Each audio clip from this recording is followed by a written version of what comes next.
Welcome back. తప్పుడు లెక్కలతో ప్రభుత్వం రైతులను మోసం చేస్తుందని ఆరోపించారు BJP floor leader Aleti Maheshwar Reddy. తడిసిన ధాన్యాన్ని కూడా కొనుగోలు చేయాలని డిమాండ్ చేశారు ఆయన. రైతు గోసా బీజేపీ భరోసా బస్సు యాత్ర రెండో రోజుకు చేరింది.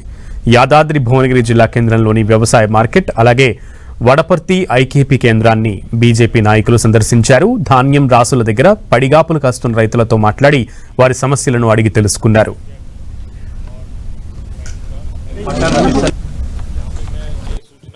రైతు ఈరోజు పండించిన పంట అమ్ముకోవడానికి ప్రాణాలు వదులుతూ ఉంటే రాష్ట్ర ప్రభుత్వం గాఢ నిద్రలో అసలు సమస్య లేనట్టు 80% పండించిన పంట కొనుగోలు చేసినట్టుగా ముఖ్యమంత్రి గొప్పలు చెప్తా ఉన్నాడు.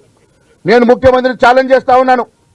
తప్పుడు మాటలు తప్పుడు లెక్కలు చెప్పేటువంటి ముఖ్యమంత్రి రేవంత్ రెడ్డి గారు, నీకు దమ్ము ధైర్యం ఉంటే రండి, నీ రాష్ట్రంలో నువ్వు చెప్పిన చోటికి తీసుకెళ్తా, రైతు పడేటువంటి కష్టాలు చూడండి, అక్కడ వరి కుప్పలను చూడండి, మక్కల సంగతి అదే, జొన్నల సంగతి అదే, సన్ఫ్లవర్ అంతే ఉంది, శనగల విషయం కొనుగోలు మొదలుగాలి.